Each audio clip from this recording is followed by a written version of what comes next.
The Twilight Portal by Akila Richards. I wake steeped in salty water and cradle a ship in my sweat.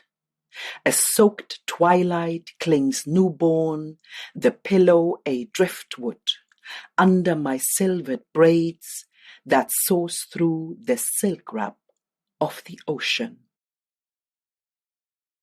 In lieu of the abducted ones worth their weight in unlived lives, or too much of it, my granddaughter reaches for me. "Oh, Ma, hello!"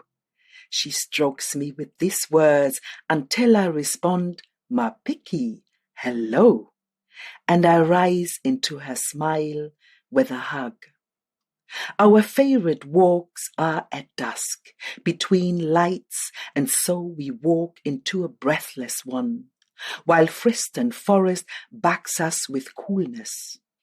Haven Brow's profile sharpens in the dying day, and treading up Exeed Hill we bend our minds until serenity descends. A gust of air changes the landscape into grassy bends and bows, and we are nourished. How Cookmere River tidies itself in and bearing her brown soft belly outwards.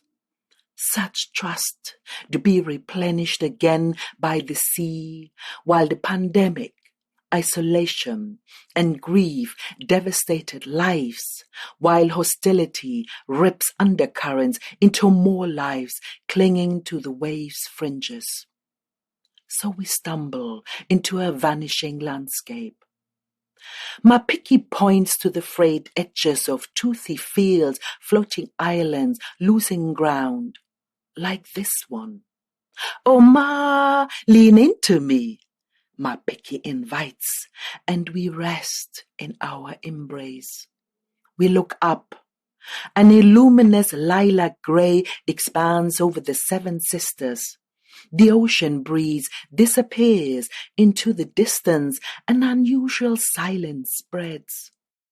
We don't hear the usual scuttle of skylarks, minotaur beetles, and grasshoppers. The vibration around us shifts. A readiness with a held-back breath emerges as our walking companion. And then we see it. The portal that bows and bends, the time that carries an eternal twilight onto the other side. We stride through. We squat on a floating piece of earth. The wild grass resembles the back of my Picky as she sways and hums herself a tune. And my salty lines seep out again from my scalp over my eyes and rivulet into my chest. White crust dries in long marks, and my Picky wipes me with her ice cream hands. She unwraps my scarf, wrings it out, and lays it on the depleted ground. The cracking mud immediately sucks up the moisture. Tender shoots and bold blue petals of field forget-me-nots sparkle through, where my watershed. I knot the hot ends of lamenting meadows around my head. Mapiki leads us on with hazelnut eyes, and her afro echoes the rusty honey colors of the chalk grasslands that claim her as their own. I am glad, as she, in lieu of the abducted ones, occupies my blue-green well, borrowed from the sea into a weathered heartland. Mapiki was born in the South Downs and does not own this or any land. Yet humans are trafficked. Workers shifting boxes are expendable. Children are labored in sick factories, and the worn hands of cockle pickers drowned. Mapiki lightens the air. "I belong to my 7 sisters," and opens her arms. In turn, I carry the visions of the transparents. Some call them ancestors that walk before us, sit here with us now. My Picky sniffs the air and her agile ankles skip along. She converses with the new ley lines, and I sense the old river roots, the path of the transparents. The forest that once covered these surrounding hills were cleared thousands of years ago as humans and animals multiplied. Their branches grew veins, bent the wind, and entangled the clouds until it rained. The transparents walked easy then, and when they lost their shelter of leafed hands, they took it as their task to keep the old songs in creaks and moans and rush of the wind.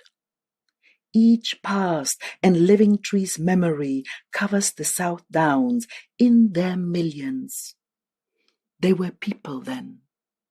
Now dust layers us with new skin. The air and earth are losing moisture, oxygen, and nourishment. Are we not at the tipping point to witness our dreams fly or crash? Things fall apart that foretell the day that ricocheted between centuries. My paws open again and my feet squelch in these walking boots. Crumbs of earth with common rest harrow seedlings sprout between my toes. Our footprints mark this cracked riverbed. We divert down to Foxhole and I motion to my Picky that I want to lie down beside the sleeping cow. Her graceful legs fold under her land, her body a country of plenty that feeds nations. My Picky leans on her giving neck and both their ears twitch. We witness the cows dreaming in her larges of boundless roaming and unslaughtered vistas of a united herd in the elements. By now, water streams from my shoulders, from the lobe of my ears, in long-line earrings with salty residue on the crackling foliage. The surrounding parched grass reaches up. The riverbed inhales the evaporating moisture. My spine spills out and the soil is grateful. Sweat runs from my back and calves and angel wings of yellow vetchlings uncurl. Once emptied, I unclothe, shake out my boots and toes and wring out the soaked garments and spread them down.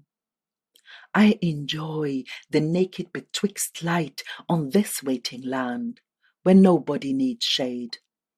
Bits of me vaporize into the ether and I feel lighter. Common rest harrow buds around my feet. While time withdraws the last layer of wetness and rejuvenated lifts up my dry, scented clothes. As I dress, my Picky sniffs the air and her eyes turn licorice and stray this and that way. She elongates her neck forward and up, turns her ears rear and front towards the far out ebbing. We sip tea from the flask and eat nuts. My Picky strokes the dreaming cow's forehead and with a furry grip raises me. We delve deeper into the land, hand in hand, with our light inside. She raises her head so fast that her passionate shawl flutters up in the air, back onto the South Downs Way until we reach Havenbrow. Her arms and heart branch around me to the steepest top. I sense excitement in her trembling limbs. The air is thick and charged. Oh, ma, nearly there. We'll make it. Encrusted shingles powder below our footfall. Suddenly, 2 large chunks of Havenbrow snap off and crumble onto the pebbled shore. Further along by the mean low waters, another snap, and yet another. We witness the falls with a jolt. then with concern, and finally with understanding. I gush again, and hear creaks and moans nearby, and realize they are mine. Their transparence borrowed my tongue and the length of my throat and tuned me to the heart of things. My Piki does not understand the words I cast into the ground, but we hold tight to each other, a cord holding land and love together. We settle down, only nothing looks the same. As we gaze out and scan across for the soothing exhale of waves and wind, we are acquainted with a completely altered view. We gasp in shock waves and gradually realize the enormity of an entirely drained seabed. The ocean has disappeared, and the air is unmoved. As our eyes accustomed to the vast void below, and our ears to the resonance of the chasm, a skeleton of an enormous structure emerges. Gigantic ribs pierce the air and others curve around a huge hollow bowel. A splintered neck points inland. I've heard of a wreck that hit these shores in 1747, the Nympha Americana, and it seems made a last journey to this haven. It had carried 100 workers, transported bales of cloths and velvet, lemons, peppers, nut oil and spices, wine and brandy, and 5,000 pounds worth of gold coins.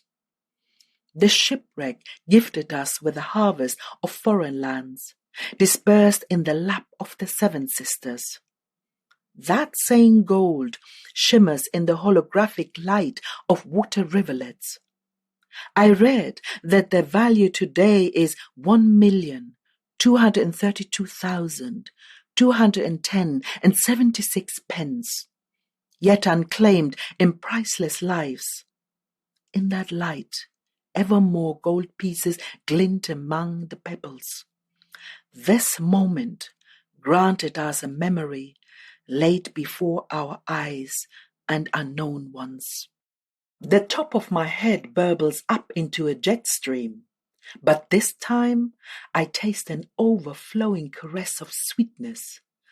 All my salt is in the earth. My collarbones spurt up, streams deliver from my hands, my chest opens to a glistening torrent, my belly button searches forth a twirling cord. Up and sideways the fountains spray. The streams from the bottom of my feet divert into currents, merge to a stream, plough the arid terrain and carve into the rock below. The earth shudders with relief and the landscape is rearranged. Elderflower bushes bloom, grass fields wave, and dormant mother trees spring up as the new waters burrow deeper. The waters twist and surge forward until they cascade over the cliff edge in hundreds of silvered braids. The rush of the first light-laced waterfall charges the atmosphere with vibrancy and freshness. Clouds clap in the west and the air smells of lush rain. In the surrounding fields and valleys, puddles become ponds, become pools, and dream of lakes. Cookmere River brims with exultation and rushes in the new tide with a reconciled exhale. The old river roots refill the diminished groundwaters and course them eagerly into a grateful land. A water symphony imbues the air with gurgles, splashes, and outright laughter from billions of joyful tears. Covered in fizzy mist and popping air bubbles, Mapiki has already sprinted light as an oribi down the grassy slope, along the chalk path of Havenbrow onto the shore. She dances among the gold by the rushing mouth of Cookmere River. She twirls the planet in revolution and leaps in a joyful howl. She collects 2 handfuls of gold coins and light-footed speeds over the seabed that welcomes the watery surge of rapture and exuberance.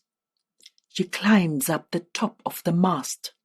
Split bales drape down in pomegranate velvet. Succulent lemons stud the gaps of the bowel. Their zesty aroma combined with spiked clove stars, cracked nutmeg and crushed pepper imbue the upcoming breeze. Mapiki takes her seat and positions the gold of priceless lives on her head, braids some into her afro curls, some already entangled on the side of her pulsating temples.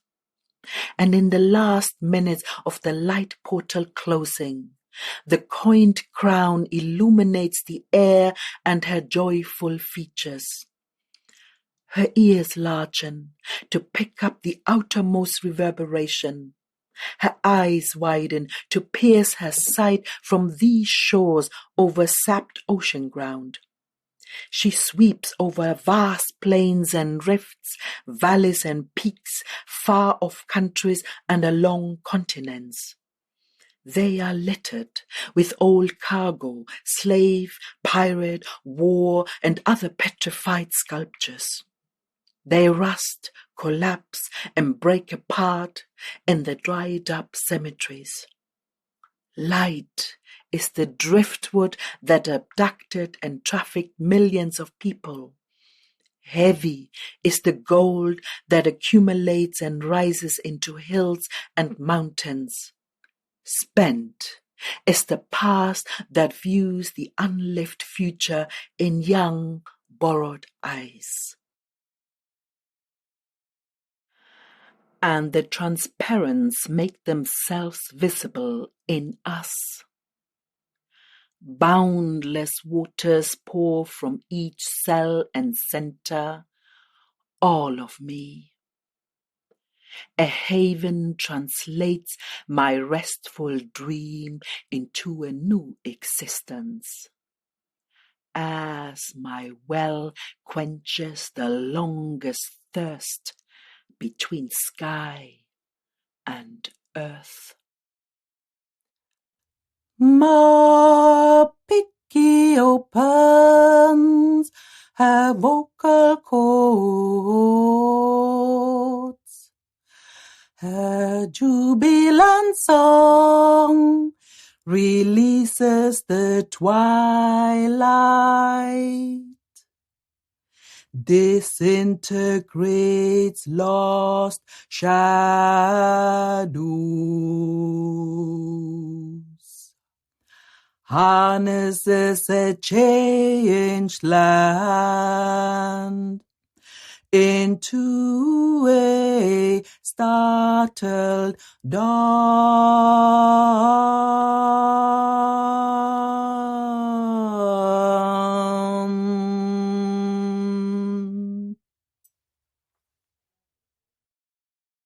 Thanks for listening. To hear more of our stories in this We Hear You Now series, and to download a map and guide, visit the Seven Sisters Country Park website.